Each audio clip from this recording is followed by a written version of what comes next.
Hello.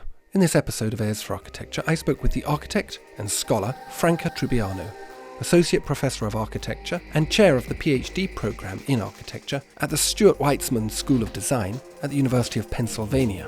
Among other things, we discuss her recent book, Building Theories, Architecture as the Art of Building, published by Routledge in 2023. In this elegant book, Franca lays out a series of arguments that questions the disconnect between design and construction, or building, in contemporary discourse, and challenges us to re-engage with the profound and beautiful practices of building itself. A is for Architecture, a podcast about architecture, buildings, urban culture and space. Hello and welcome to another episode of A is for Architecture. I'm talking today to Franca Trubiano. Franca, I hope I got your surname correctly. Excellent. Fantastic. We'll be talking about your book from 2023, Building Theories, Architecture as the Art of Building, which you published with Routledge. It's a wonderful book. It's an incredibly deep book, I think, conceptual book. But before we get into that, Franca, would you be so kind as to introduce yourself? Certainly, Ambrose. And thank you so much for having taken an interest in building theories. I might start by saying that as an educator who has practiced the art of educating for a couple of decades, most extensively in the United States, I've had some time to think about the role that architectural education has for our young students, but also for the practice. I also originally became a licensed architect in Canada, where I'm originally from, in Montreal. And I've played around with many of the ideas and actually many of the practices that are found in building theories for a number of years. The practice that I will speak to hopefully today is centered on looking carefully at historical texts and understanding the value that these historical texts might have for us moving forward. But I'm thrilled that you, I guess, had the courage to open up this incredibly lengthy and over-lengthy book. But I can say a little bit more about the history of this book. For sure. I mean, it is, what is it, 648? No one's counting. No, I do. I mean, that to me, it's very interesting in itself because it speaks of a long-term engagement with a particular topic. How did the book come about? Where did it start from in your own thinking and in your own writing practice? Sure. Well, first I'll make us all the more frightened to highlight that this book is the half of my originally intended book that would have the history of what I would consider to be building theories, and then a series of case studies. Thankfully, those case studies are actually being written now, and they are much more topical and much more of the 21st century, and I might discuss them a little bit as we move forward. But the original intent for building theories, trying to sort of uncover or excavate an alternate history to our discipline, really started when I decided to revisit my own education and in many ways actually test some of the received notions that I had about what my discipline may have encompassed. I also want to say that I was spoiled by a material culture where I could spend a lot of time reading dusty, old, rare books, whether this was in Montreal, where I was a professional student and then a post-professional student at McGill, or when I arrived in Philadelphia, where I now am at the University of Pennsylvania. We are just wealthy to the extent that we have lots of rare books in the discipline. I was actually surprised that alongside construction sites, I was just as interested in spending a lot of time like a nerd in a library. And that's where I encountered most of these texts and these drawings. Many of them, on average, 300 to 400 years old. I found it to be exhilarating, opening these books up and recognizing that people who were long dead were actually speaking to us in the same way as buildings speak to us. Texts can also speak to us. It's a little bit creepy, but I found it fascinating. But I was actually shocked to find out that builders and architects who spent a lot of time in the mud and in trenches and struggling with physical matter actually spent just as much time writing about it. I don't know, I found that kind of really surprising because, of course, as a young person growing up in North America, and I'm led to believe that construction is a dirty, non-thinking enterprise, I was surprised to see that, in fact, everyone has thought about building across history. And so my own prejudices against contemporary builders had to be reconsidered, and it was easy to reconsider them by looking at these texts. Um, and then I realized that these archival texts still have a lot to teach us in the 21st century. I was also really lucky because I was taught by a number of incredible scholars. In fact, one of my mentors, Professor Joseph Rickworth, just passed away about a month or so ago. Yeah, An McGill. incredible, well, actually, Joseph Rickworth spent the better part of his life in the UK, in Yeah. London. But I actually met him at Penn, where he taught, yeah, where he taught as the Paul Philip Cray professor for a good decade. And his seminars were always the most informative, but they were also the most embodied, if I can say this. So I'm not familiar with the British system, but of course he was. And we literally read together. It's like crack open Harry Potter and start reading together. Now, we didn't read Harry Potter, mind you, we read Alberti and Vitruvius, but we just sat together and heard our voices Mhm. read the writings of others. And so that became automatically a way of associating him with a person who was gone 500 years earlier, who lived 500 years earlier. And so when my Mhm. colleagues are reading, chapter 2 of Vitruvius, it comes alive, which is an incredible way of learning in the Mhm. kind of super limited constraint of a text that someone else reads, but that was written by an architect many, many years ago. It was just really beautiful. Um, so it's there that I realized that actually words can come alive both in buildings and in texts that are about buildings. That was my kind of personal sort of journey, but my professional journey was a bit more critical. When I realized that, and actually critical, vis-a-vis our own architectural education, when I realized that I'll apologize by recognizing that this may sound a little odd, but I realized that buildings actually think. Go on. You have to unpack that a little bit. Uh-huh. Okay, it's a total conceit. I appreciate that, right? It's a conceit, but it's one that I adopted both intuitively and intellectually when I wanted to displace thought from humans.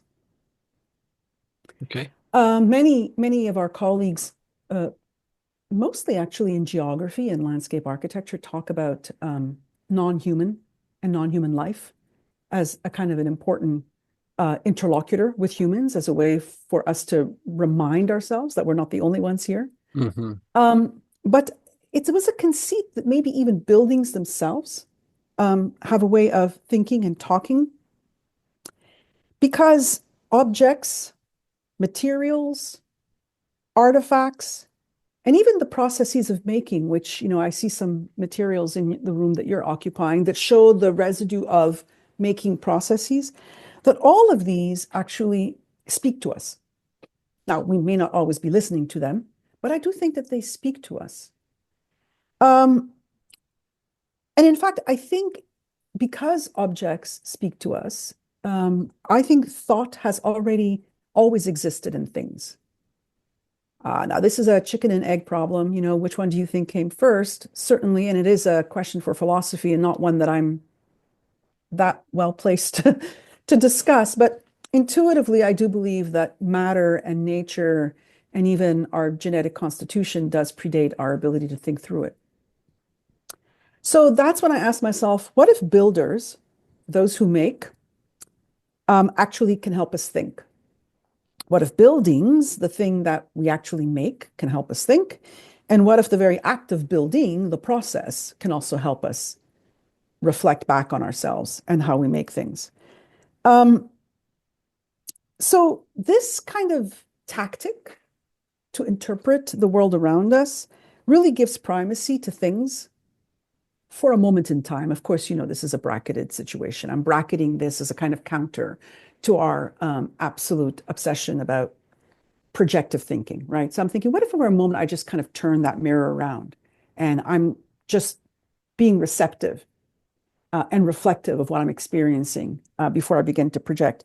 So this kind of method of interpreting the world, as soon as I started to become aware that that's how I constructed building theories, I realized, oh, Franca, you're not alone.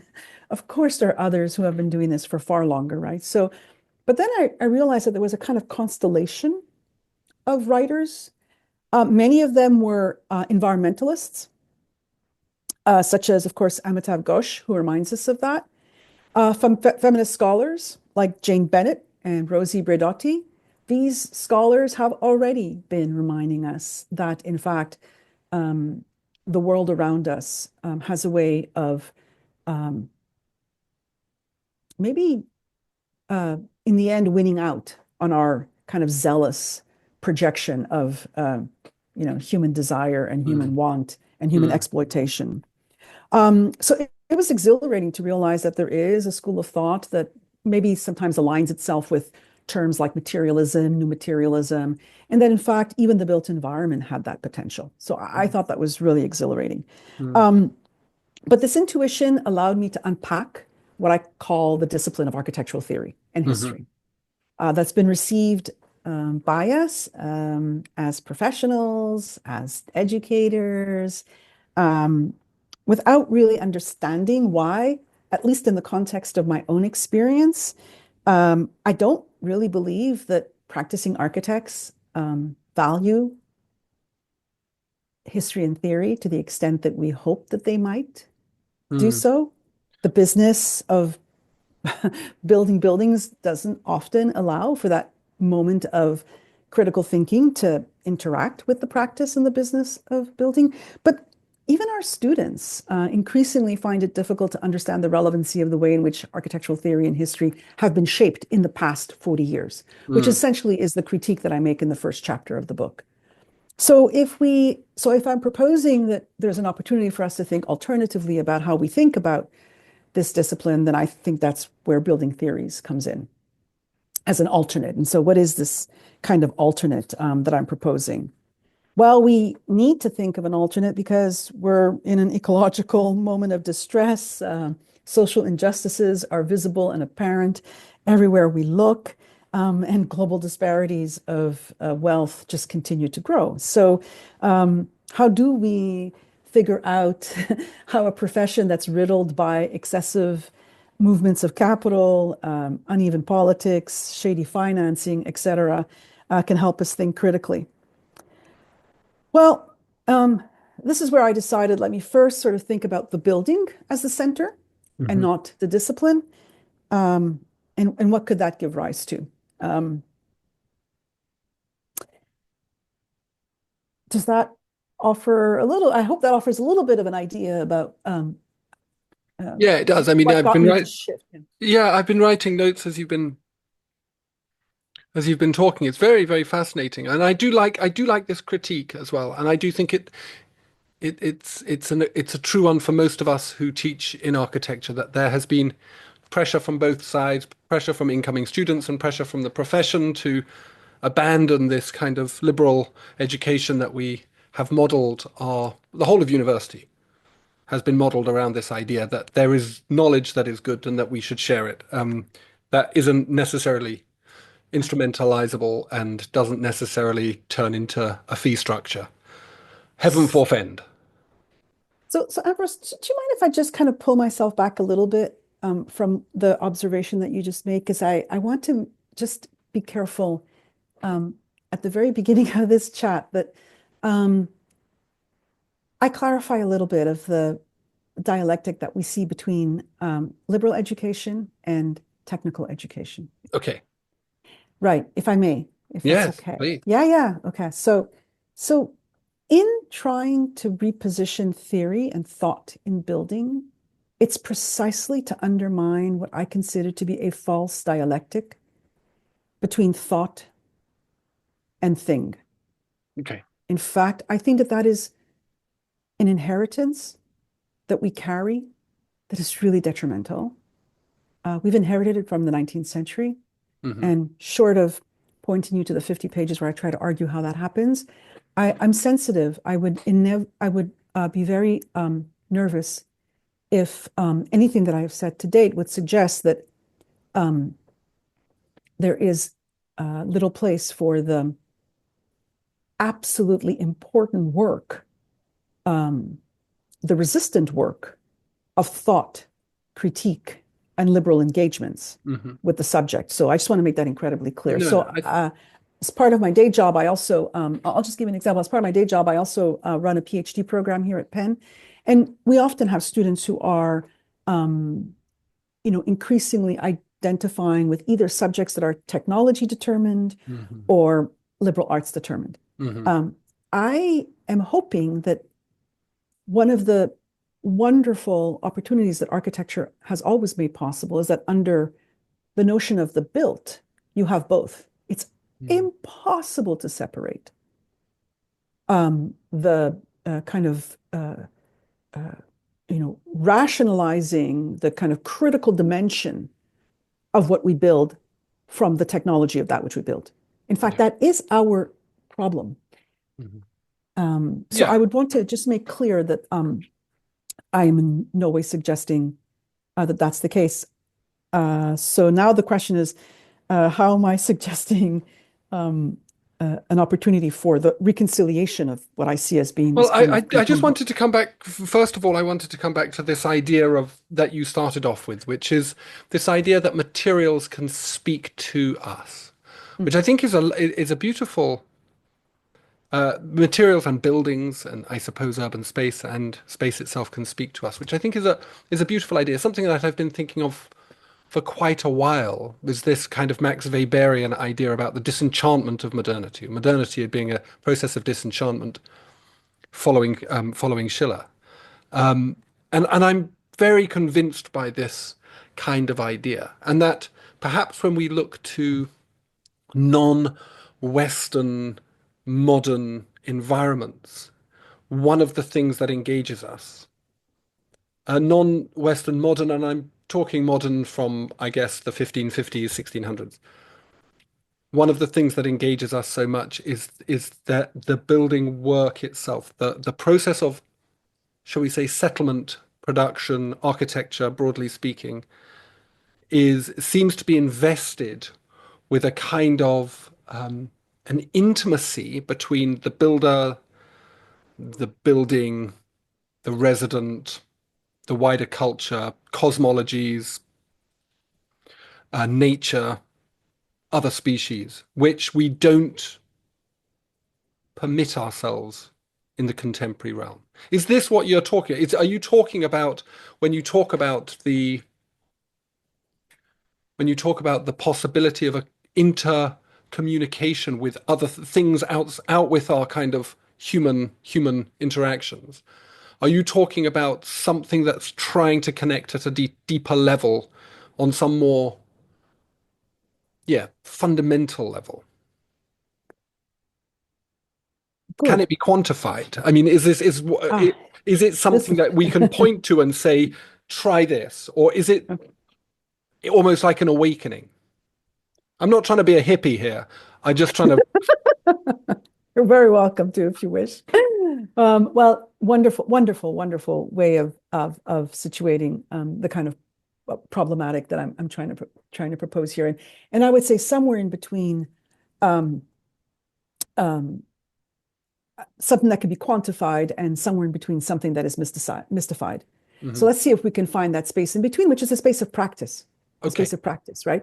Because if we mystify something, then a process cannot really be undertaken to deliver. But hmm if we over quantify it, then of course we have basically removed all of those incredible associations that you identified just previously. I agreed with exactly that kind of holistic way of interpreting. And I could see that even when you were describing all of those variables hmm in the reference that you had, which was early modern, let's say, 16th and 17th century, non sort of Western spaces that still held, right, that kind of resonant. I would actually dare to say, Ambrose, that in fact, Western architecture prior to the 18th and early 19th century still held those interrelationships. mm So we don't have to look all that far. Now, I mm have only written on source work that exists within the kind of canon that I hmm am familiar with, but I I agree wholeheartedly that your observation is precise, but we don't actually have to travel that far. And in part, kind of wanting to rewrite this building theories was to precisely refocus us on exactly those moments when we did have that kind of integration Mm. with those elements. And if I can, I would also maybe like to describe a kind of reverse moment of recognition in my own work. So when I was working on my doctorate, now decades ago, I looked at a figure, you know, that is touted as the sort of progenitor of modern representation for many of us in architecture. That's Giovanni Battista Piranesi, that crazy 18th century caricature, who, according to our own historians, Manfredo Tafuri, right, where it was a signature of the kind of modern, kind of proto-modern in their ability to see the death of perspective and, in fact, spaces that were no longer occupiable by one time frame, but were actually kind of multidimensional in that kind of modern horizon of the tortured subject. Well, yes and no, right? So to the extent that I uncovered a fascination with Piranesi, it it really was with the fact that he was unbelievably obsessed with dirt, soil, ruins, death, objects of a kind of passing nature, but nature itself, right? That every work of architecture was essentially, joyfully in a way, involved in a kind of continuous process of metamorphosis to the extent that we could build entire cities, eternal civilizations. We must really, abdicate our hubris, essentially, to forces that are stronger than ourselves. Mm. Right? And that's what he was absolutely obsessed by. All the time that he spent in waterworks and cisterns and wells, unearthing these figures of kind of grotesque imagery. It really was about trying to capture kind of a sense of the world of the material artifact that is continuously in a state of metamorphosis. Mm. And the lesson for the architect is that essentially that is what we handle. That is what we undertake to manipulate at any stage in its long history, right? Now Mm. we have topics such as life cycle and looking at the full understanding of material extraction all the way to waste. But he was doing this in the 18th century. His model was antiquity itself, Mm. right? His model was antiquity itself. The fact that many of his carceri show perspectival visions that do not align themselves to a singular one point perspective or even a double point perspective has to do with antiquity itself that Mm. understood and saw the world in these kind of multiple frames of reference, intellectual, time-based, circular, and linear. And he's basically pointing us as much to the history of our own kind of being as he is to the future. And it's in that way that I really understood that the motivation for him etching this ruined landscape was really Mm. to understand the kind of larger sort of material flows that are endemic to building. Um, Could you talk a little bit? I mean, this really, really interesting idea. And the question that I kind of want to ask is around this idea of the ethicality of building, this kind of jump that you make, because there's been quite a lot of writers over the years who have, from Logier onwards, who have kind of, and before, of course, who have kind of presented the act of building as a way of deepening our relationship with Mother Earth or with building knowledge, and in some way kind of fixing us on the earth a little bit better. But you take this, I think, a little bit, you take this further insofar as you ascribe to this act of building an ethical dimension that in the engagement with the technique, the practice of the making of building, of architecture, we are enabled to be, I guess, more ethical. Is that, am I missing something? Am I getting you right there? So very much. At one Phew. point, at one point, the subtitle of Building Theories had that word in it.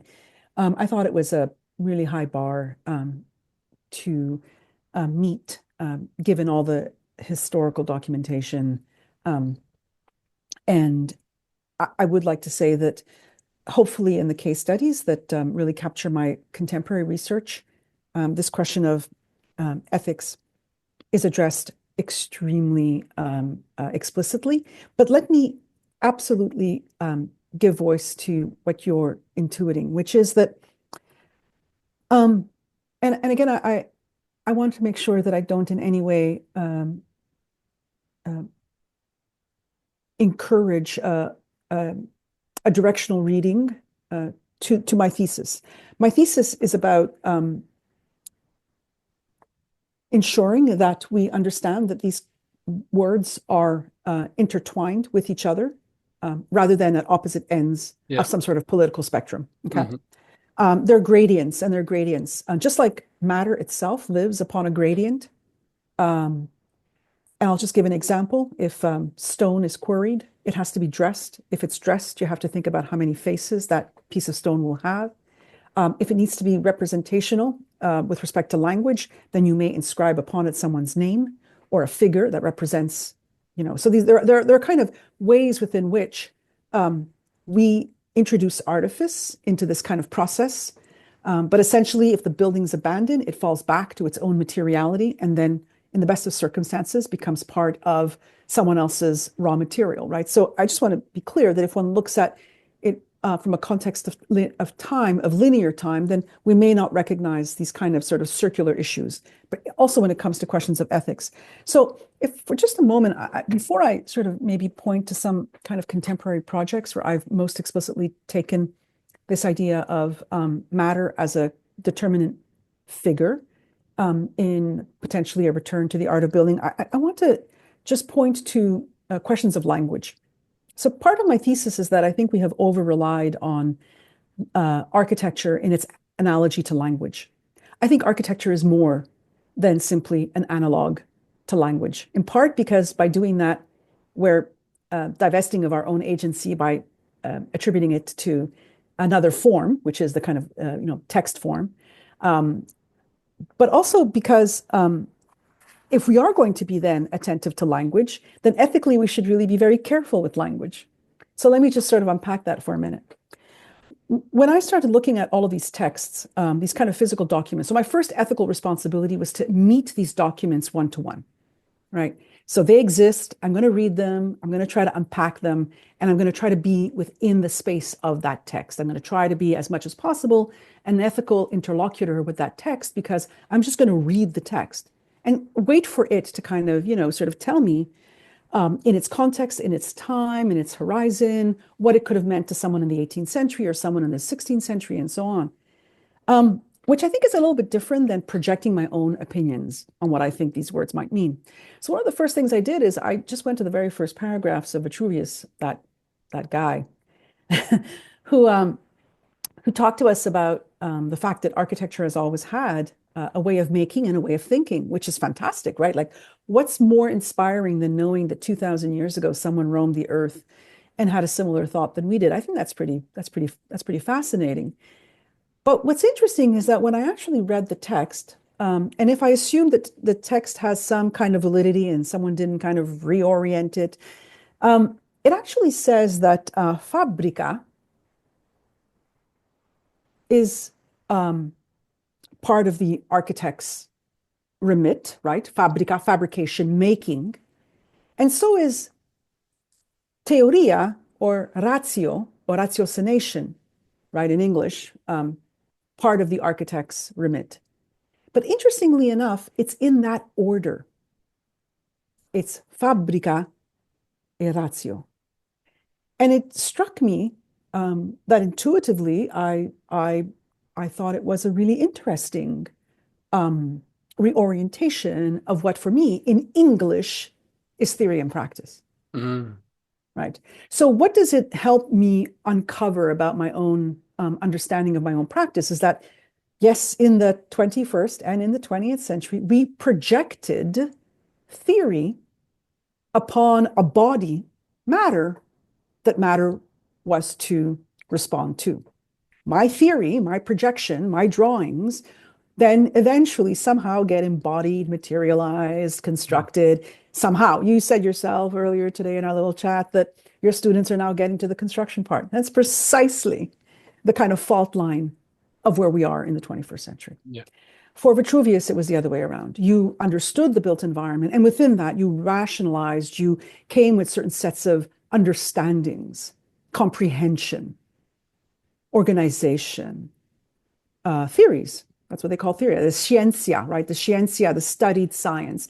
One can almost say it's a great deal more empiricist than it is, of course, Descartesian. We are still living in this kind of Descartesian split that projects that the mind has the capacity to understand. Why did the Cartesian split Oh dear. stick? Why did it stick? I'm really fascinated by this because it's clearly, yeah, it's right at the heart of what you're talking about. But why did it stick at this moment? Is this something to do with the expansion of the Western European thinking? Is it to do with the emergence of the discovery of what would become colonies? Is it,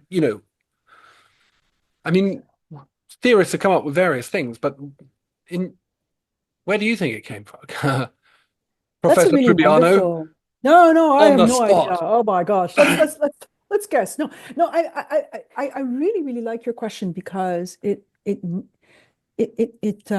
so one can answer this in so many different ways. Mm, I could say, well, actually, being originally from Canada and from being from French Canada, I would say, mm, well, actually, it was the empiricists that won over the Descartesians, right? And to the extent that Canada was eventually successfully claimed by the British and not by the French. So maybe that's not, so colonialism has its own, right? You see where I'm going with this. It's kind of a yeah. funny play on this stuff. But here's what's really important. I think that both forms of knowledge had their opportunities, but also had their harms and Hmm. have contributed to colonial harms. There's absolutely no doubt. I would say that in the discipline, and there are moments in the book where I unpack this a little bit. I Mm, unpack it during the the 17th century in France with a figure that many have written. One of my mentors has written extensively on Perrault, Claude and Charles Perrault, who um, great minds were essentially operating within this context of having to struggle. In fact, this is the core of the opening of chapter 6, having to struggle with this very important problem, which was that according to treatises, books, observations, calculations, individuals who had actually gone to these venerable works of architecture, they were flabbergasted by the fact that a Doric temple in Nîmes was different than a Doric temple in Asia Minor, different than a Doric temple in Syracusa. Why would that be the case?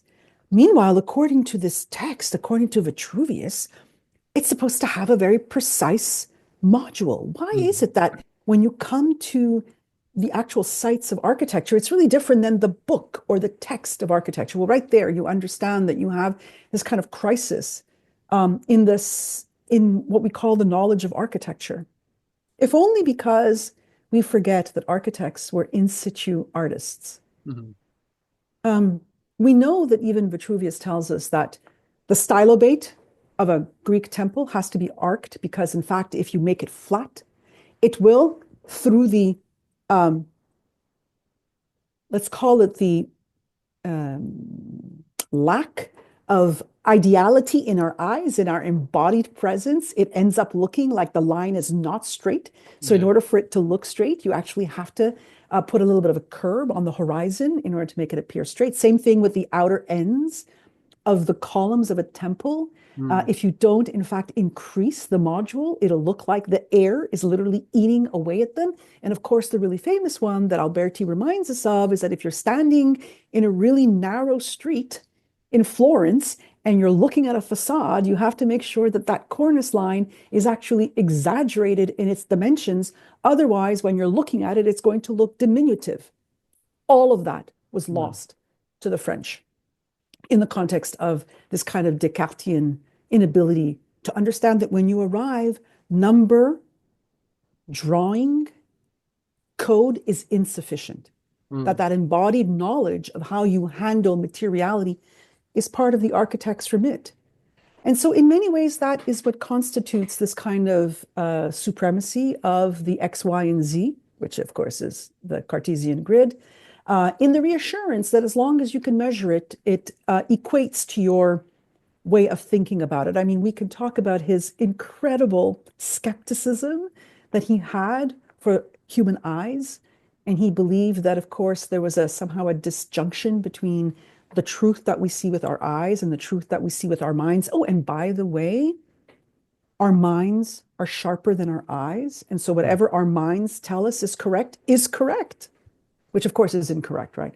We understand that we experience the built environment, art, perceptions, in part in the space between our embodied sensing of it and our mind's understanding or rationalizing of it. And this is where, that became a kind of sort of fissure in our own practices. But that is in and of itself an ethical problem, especially when we turn it around and we claim that projecting, theorizing is in fact the avenue to knowledge and to making. So could you imagine what would happen if we changed all of our curricular structures and we asked students not to give us an idea of their building? I mean, it's unheard of, right? It seems like it's impossible to reorient the relationship between fabrica and ratio. What if our students just built for a year? And then at the end of it, we began to reflect as a reflective practice of theory. I don't think that our schools would be ready for that. I'm not sure that we have enough building yards. I'm not sure that we have enough time because, of course, we have technologically emaciated all discussions of building out of architecture. Yeah. But yeah, which is another topic. Yeah. Well, no, I mean, it is sort of another topic. It is sort of the topic as well, isn't it? It's difficult to separate them out. I guess my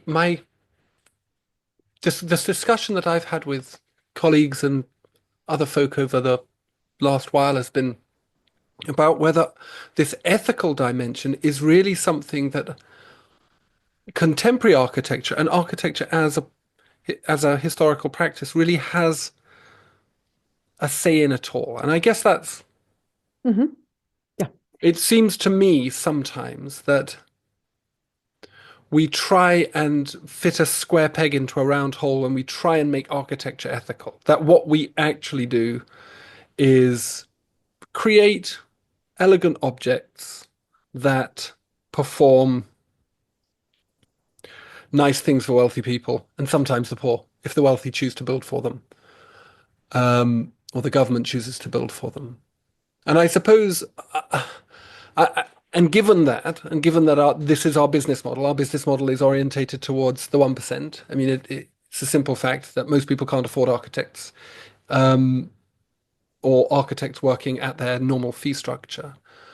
That we kind of yearn to be morally relevant, but actually that's not what we do.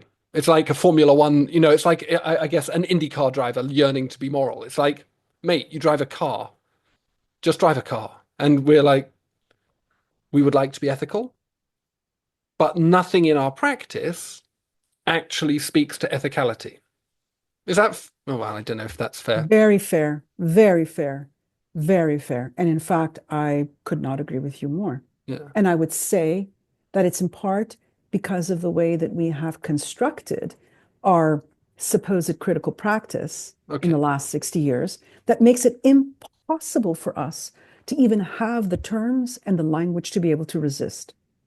So if I may, maybe what I'll do is I'll offer some examples of research projects that I've been working on most recently, well, the last couple of years, alongside writing this book, that act as a complete foil to this question. So I agree with you entirely. So I'll start with the example of just this morning having a chat with one of my research partners, which is a landscape architecture firm. Now, this is a landscape architecture firm. It could just as well be an architecture firm. It just happens that we've been funded by the Landscape Architecture Foundation in the United States to look at a really small question, which is quite a big question. Is to try to unpack for landscape architects where their materials come from. Hmm. Um, so in our discussions this morning, it became clear to us that as landscape architects, I act as the academic. The hat that I wear in this team is that I'm the sort of neutral academic, and they are the practicing office that's trying to become better informed to see if the Formula One that they're driving, which is their practice, can do better for the environment, as you really so well described. And we visited the website of one of the main favored suppliers of a very large city in the United States. I'm going to try to keep most of this in a kind of a neutral tone. There are individuals who work on procurement, who design playgrounds and sports fields, and who, for one reason or another, have over the years preferred working with certain material suppliers. Your students might be thinking about, should I line the interior of this sports field with this material? Should I pick this other material? And what was fascinating is that as we visited these information sources for each of these various companies that have been identified as great companies to do business with, we had zero information on where their materials are being produced. And in fact, we have almost no information as to whether they are the manufacturer, the distributor, the original material supplier. We have no idea about the supply chain of that material. Hmm. And so hence, if I look at, let's call it a play surface, right? A ground surface, and I extrapolate that to an entire building. And if I were to ask our students, do you know where the materials come from that you are selecting, choosing, devising for your design? I think most of us would say, well, I don't have time to figure that out. I really am charged with only delivering the drawing, the design, the set of limit circumstances, the things that can be quantifiable. But all of the material and labor processes that go into the material procurement processes are completely invisible to us. And they remain invisible to us because we don't ask ourselves, don't ask it of ourselves as practitioners, as educators, as students. And it just seems to me that even that question alone, what Mm. do we choose to see? Mm. What do we choose to know? Mm. Um, how many of our design studios have really set this question of where do the materials come from as at the core of the investigative process? And what happens if we find out that most of these materials are polymers or polymer mixes, and that polymers have their entire life cycle derivative from coal and natural gas and petroleum products? And essentially, this is what I've been unpacking for myself for the last couple of years, which is building in big oil. Mm. It's invariably all that we have to work with these days. But it's So interesting, isn't it's interesting, isn't it? Because it's not just the procurement, it's not just the supply side up to the point that it's integrated into a building that we have an issue with now. We also now have the issue that once it's in place, it has another life, which is it's leaching out of absolutely, pathologies. I mean, we know absolutely. asbestos is bad for us. There sure as hell is building materials being rolled out now, which are just as bad, but like hopefully we'll find out sometime, but no one will ever have to pay. So it is a really interesting one, and the architect sits in this kind of position of sort of they're sort of like a they're like the dealer in a casino, aren't they? They just kind of had the cards and they just flick them out, and but we don't actually have a stake in the game. We don't, and that comes back to your issue around the way that we're taught and the way that we study. And so, as I understand it, your argument is that uh, if we go back to this idea of the architect as maker, the architect as if not directly maker, certainly someone with an affinity for the practice of making, Mm. then we learn about all of that process. Mm. So Ambrose, I'm going to try again, just if I can just do this game of just pushing us off that notion. I am not in any way You're suggesting not that going to we go get me back. off that. I'm really gonna- Well, I'm I'm going going to to try. try. I've written down a note here, just the word making, because I've got an yeah, Well, I've got to kind of present a vision for the architecture school on Thursday morning, and this is so I'm going to take inspiration from you. I'm going to try and do it, but it's can I hard. add to that? But can I add to that? So I agree, but at the same time, I don't think it's about returning to Hmm. this idea of the architect as making, because Hmm. in order to do that, we have to assume that we accept its corollary as a dialectic. So Okay. I don't accept that. So for Okay. example, I much prefer the way that earlier you had discussed this kind of a multi-variable, and that's the issue. Can we hold all these balls up one in air? So let's just go. Mhm. So let's go back to making. I was happy to see that um, A for Architecture actually has worked with Tim Ingold. So yes, of course, absolutely, most astounding for sure. Making, but it's making alongside other ideas as well. It's maintenance as well. It's Mm. error as well. It's details as well. It's debating the issue of tectonics as well. There are a whole series of these other ways of thinking, right? And I'm going to maybe stop at 6 or at 7, and I'm inviting all of us to introduce other players at this table. And so it doesn't try to return to definitions, but actually construct new ones right now. We don't have time to return. We really have to kind of construct new ones at a new table right now. And it means just interrogating our own space of making. So you gave this amazing example of, yeah, it's not just understanding where the materials are coming from, it's really understanding their impact when they become waste, when they become part of a kind of a life cycle of today, when they begin to leach and involve questions of toxicity. I mean, I could describe a project where I was asked with a number of students to build a net zero home. And we did that. We thought we were incredibly smart. We were respectful. We were trying to create a home that would, for a client, minimize their long-term energy costs.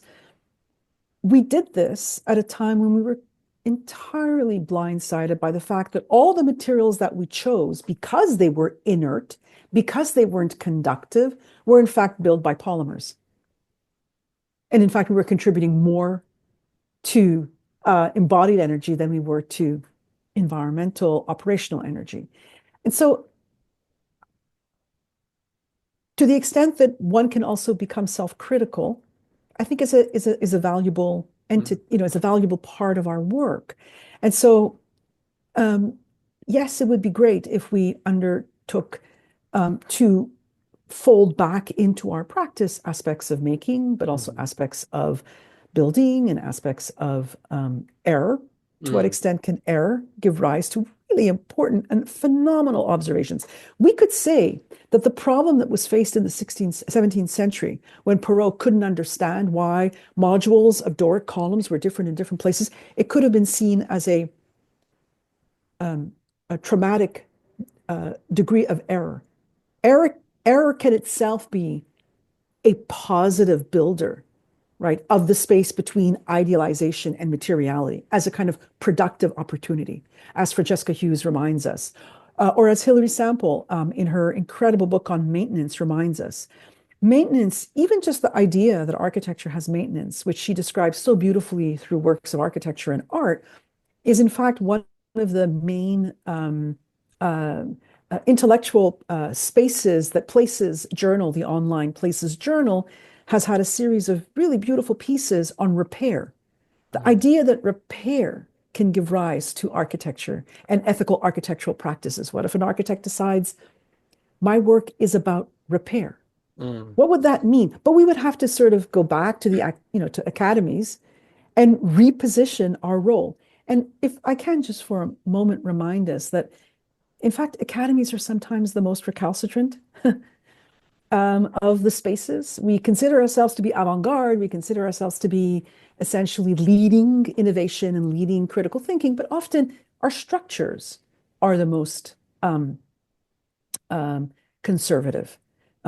It's almost impossible to have a conversation by asking whether the primacy of certain design subjects has in fact contributed to this valorization of ideas over matter. Um, Yeah, Budgets have contributed to that, I think I lack of think there's resources. I think there's a parallel here with architecture as a whole, isn't there? I've been thinking about it quite a lot recently. I've been trying to set up a couple of businesses, and it's going fine. But it's a totally different way of thinking about the world. Businesses are forward-thinking and disruptive by their very nature. They're looking for gaps, and they're looking to fill that gap, and they're looking to elbow the other ones out the way, their competitors out the way. Academic practice, and I think architectural practice particularly, is extremely referential. And we have this kind of moral obligation, professional obligation, in fact, to continuously build upon and re-reference stuff that's come before and never, in a way, deny the validity, the veracity. So you get this, it's very sticky in a way. And you get these characters like Le Corbusier or Walter Gropius, who you talk about, or Louis Kahn, whoever it is, who are almost unshakable from the canon. It's like you're almost beyond critique, even though their work has failed, or even though they as people were repulsive, or whatever it is. And I find that very interesting. So there is, to me, it's very difficult for us to innovate within the space of academic theory and academic practice because of the way that we've learned to structure knowledge and knowledge distribution. The way that we have to, almost like a dog, we have to sit up and beg. We have to show our fealty to that which has been. Whereas business, screw it. Find the gap, fill the gap, be disruptive, and you'll make more money. Yes and no. Right, but yeah, but we also realize that there's a risk there as well, right? Because being disruptive and filling the gap, it can also take place without any kind of moral compass, and that would be tragic beyond. I mean, and that's we have to contend with that, and that's in Yeah, yeah. part the kind of the back end of that. So in a way, if coming to innovation does operate for the moral good, then all the better for it. But we also know that that can give rise to a whole series of traumas, the traumas that we're living with in terms of our environment, let's just say of our environmental catastrophe. So I'm not sure that I'm going to abdicate all to business, right? I'm not going to do that. I'm not doing that. I'm not doing that. But for example, just in terms of examples of sort of academic critique, right? How if within our own wheelhouse we can become a bit more self-reflexive. Let me just offer this, right? So the subtitle of the book is Architecture is the Art of Building, trying to kind of displace this notion of design and ideality as the moment where architecture defines itself. If for a split second we revert to this question of building and building arts, it's interesting to me that a character that I do write about, which is Walter Gropius, but of course I don't write about him alone. I write about him in his sort of combinatorial spirit life with Ove Arup, the engineer. I would say that, when the Bauhaus coined itself as the Bauhaus, um, we could see it as a moment of totalizing, impact on architectural education. Many of us are still living it out. But it actually, just in terms of its language, reminds us that we lost its lessons even in the late 1980s and 1990s, which is my generation, my academic generation. There were a whole series of texts that were, and I'm going to point directly to English and English language and the totalizing nature of the English language, which is my adopted language, but such it is. That's the language I work in and I operate in and I think in. But in the late 1980s and 1990s, in a spirit of education and in a spirit of sharing knowledge, many of the texts of the 19th century that had remained obscure for so many English speakers became part of our new canon. right? Let's just, whether it's actually Perrault or Semper or others, they were translated into English. And in fact, giving rise to an incredible moment, a kind of flourishing of interest in discussions about architecture, both in England, all across the UK, and in North America. What was interesting is that when I started to unpack some of these translations, one could almost, and I'm going to exaggerate now, but let me just go for it, right? You could almost say there was an academic malpractice that took place because all of those texts, texts by Otto Wagner, texts by Semper, the language that they used as Germans was Baukunst, was the art of building. But we unilaterally just translated everything into architecture. And you say, well, what's in a word? Mm-hmm. What's in a word is a kind of ethos, right? An ethos. So to the extent that we are critical of, business practices that have no moral compass, and certainly, colonial practices of the 17th and 18th century that basically devastated whole portions of the global South, we should also kind of be self-reflexive in our own practices, where things that are assumed to be entirely neutral, such as language and differences across culture, are really not. What the Germans were telling us up until the Bauhaus and Berendt is that there is a difference between Architektura, architecture, and Baukunst. The art of building is predicated on a very different understanding of the temporality of materiality and the temporality of the built work. And so, if anything, maybe we can return even to Siegfried Giedion, building in France, building in iron, building in ferroconcrete. It wasn't space-time and architecture. It was building in France, building in iron, building in. So those words really do mean a lot. And that's where he basically kind of reconstituted the premise of construction and iconography and representation through construction, right? So being very sensitive to language, I think, is really important. I would say that that's something that I could say as a practitioner in this space, I want to be sensitive to. So sometimes we don't have to really go that far afield to find some really good lessons. And I think that's one of them. Yeah, for sure. In your chapter 6, titled From Aesthetics to Ethics and Back, you seem to again come back to this idea of the contemporary practice being very, very visual, very, very strongly visual. And that being and sort of depending on language as well. And by the way, I was just thinking as you were talking, I wonder if it's the printing press. I wonder if everything comes back to the printing press. I wonder if we get Cartesian dualism because we get the printing press. Anyway, but I wanted to understand this little critique that you've got of the aesthetic character of contemporary practice, this very superficial. And we see this very much around the turn of the millennium, but also in postmodernism, the kind of rise and rise of architecture as the last 5 millimeters, to use Robert Venturi, from your neck of the woods, in fact. And I was wondering if you could talk a little bit about that. Where does this chapter take us? How do we get through this?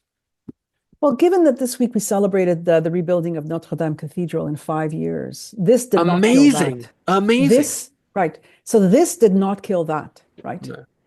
This being the text by Hugo did not kill the cathedral. No. And so I can also, think back, turn the question back to you in terms of AI. Does that mean that AI has entirely doomed building, right?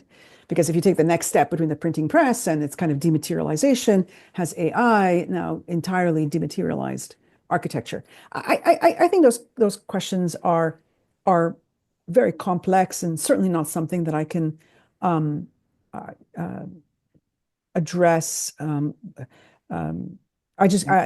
really complex, but I will say that we are the creators of our own history, right? In essence, we write our history, and as part of my question about the art of building, like what is this term? Where did it come from?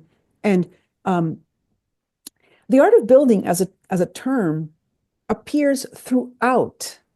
I just made the note about Bauhaus, right? The kind of the house of building, and even Goethe, you know, clearly wrote about building and architecture, but he always used the term Baukunst. Bodecker used Baustil. So if I continue to move back and I say, is the printing press, is text itself destroying architecture? No, not at all. Not at all. The medium does not in any way kind of undermine what essentially is building, because buildings have been built forever and buildings will continue to be built. Now, do they condition them, alter them, change them, disembody them? I guess they can, depending on the kind of attitude we have about what building is. So, for example, there's this great book by Stephen Parcell that I identify also in the book, and I also speak about the brilliance of Parcell's book, where he reminds us that, you know, of course, if you look through texts, because that's after all, that's all we have, right? If we're thinking about ideas about building, if you look through texts, we find the word techne as a way of understanding how, you know, ancient Greece into early imperial Rome understood how to make, right? Techne as a kind of stand-in for material crafts that determine certain ranges of expertise and knowledge and craft. He quickly reminds us that by the time we enter into the Middle Ages, the mechanical arts have usurped architecture and building. In fact, building gets, you know, amalgamated in with the creation of fortifications and the creation of retaining walls and elements that kind of support what essentially is the work of, you know, the holier one, which is the architecture part. And by the time we enter into the Renaissance, we have disegno, which takes architecture and aligns it with representational arts, painting, sculpture, disegno, a la Vasari's elevating of the artist, right? And by the time we enter into the 18th and early 19th century, it's identified as a fine art. Architecture is a fine art for which philosophy, ideation, representation is its hallmark, and language, it's its hallmark, right? All of that is true. It's true. But it does, unfortunately, resign us to the fact that the meaning and the kind of understanding of the work of architecture is forever disembodied. By the time you arrive at the Beaux-Arts, you know, you basically make your set of drawings, you walk away, and someone else takes care of material and labor. It sounds so banal. But it is essentially the kind of proto-ideation of architecture as a Beaux-Arts, a fine art. Mm-hmm. Again, nothing is hidden in language. Now, there is another line, right? There's the Polytechnique line. And of course, I don't want to in any way want to go fall back into that dualism of engineering and architecture, but it is our kind of history in essence. So to the extent that we can undo that kind of thinking, for me, one of the terms is this notion of art of building. You can go across language, you can go across territories, you can go across time, and you'll find various cultures. The French use the term, the Italians use the term, the Germans use the term. It's pretty scant in English. And by the way, the English have arrived to the scene really late, 19th century and early and 20th. So this is why I'm kind of self-reflecting on our own role in the history of ideation. By the way, this is, now English is the lingua franca, sorry for that, of architecture, at least for the shortest time period now, who knows. And so I think that's why it does matter that looking back at our own history and recognizing that I don't think it's language itself, I don't think it's text itself, it's the way we conceive its relationship to that artifact, which is the material world. And that's why I started with the fact that if we just for a moment let it speak and let's see what it says to us, it might show us that in fact we have maybe not understood its long kind of line of activities, its own histories, its own narratives, its own theories. Is it possible, just to finish, you also talk about craft and you mentioned Richard Sennett and that Sennettian pursuit of or advocacy for the crafted within architecture. Is it possible for that? Do you envisage it? Do you see examples in the texts you've explored in building theory and in the case studies in the coming volume? Do you think it's possible for that embodiment, that tactility, that viscerality, that integrated and holistic approach to architecture to be manifest in practice at large? Of course, you'll always find critical practitioners, small scale, the rural studios at Auburn University, the ghost projects, Mackey Sweet Apple in Nova Scotia, or Assemble's earlier work in England. You'll find that. But I'm wondering about how this plays out in the context of a radically expanding world population and an incredibly rapid urbanization, and the kind of pressures that plays to go high, to go cheap, to go quick. Can you imagine a scenario in which that building theory, the theses, I think you've got more than one thesis, the theses of your book, finds a position within practice? Sure. Ask me the most difficult question at the very end. Just kidding.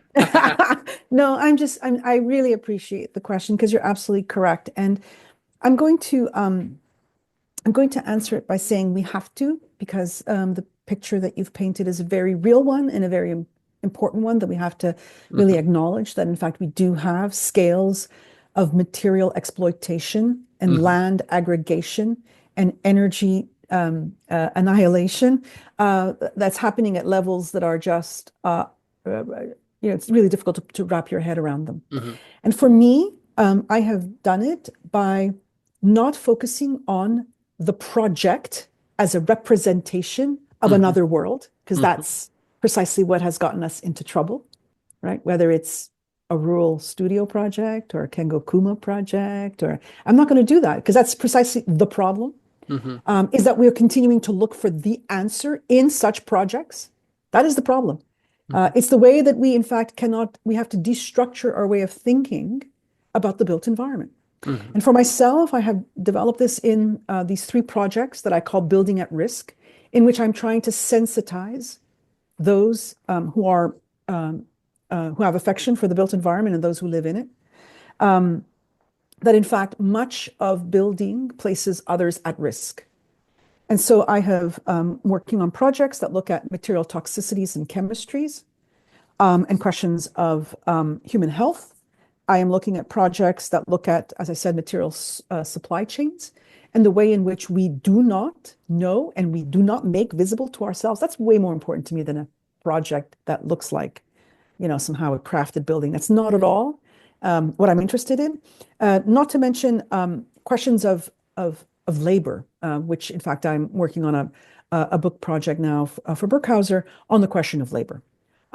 Dare we even ask what is not only the material origin, but the labor that's involved in manufacturing? We have completely obfuscated that. That's what we need to look at. That's the gap in our representing to ourselves what our practice is. I really actually don't care about signature projects.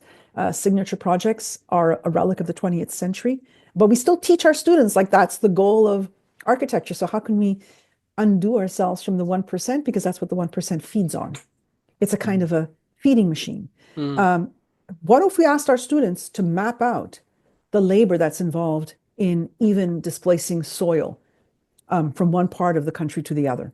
What if we asked our students to map out what in fact are the material origins? Maybe we might all become better empowered to resist what in fact are the forces that are designing these cities in a day, these massive amounts of material exploitation, and these basically subjugating humans for the production of all the materials, whether it's the granites, the cobalts, the soil, the bricks, the polymers, that go into our supply chains. We just have to learn how to look differently. I don't think that looking at projects is going to do it, because the projection is in fact the problem. It's reception and understanding that as understanding the built environment that I think has more potential, I think, for returning to an art of building. That is an excellent point to finish on. Franca, thank you so much. You're amazing to talk to. I could do it for hours. Thank you so much. You're very welcome. Ciao, ciao. Experience without theory is blind, but theory without experience is mere intellectual play. Or maybe I like intellectual play. Immanuel Kant. Only joking. I think Franca's probably right. We must cross that great divide. Thank you to Franca for taking the time to speak with me, and to Routledge for the PDF of the book. Please see the podcast description for links to Franca's professional social profiles and to the book itself, which you must buy. Don't forget to subscribe to the podcast if you haven't already, and thanks for listening.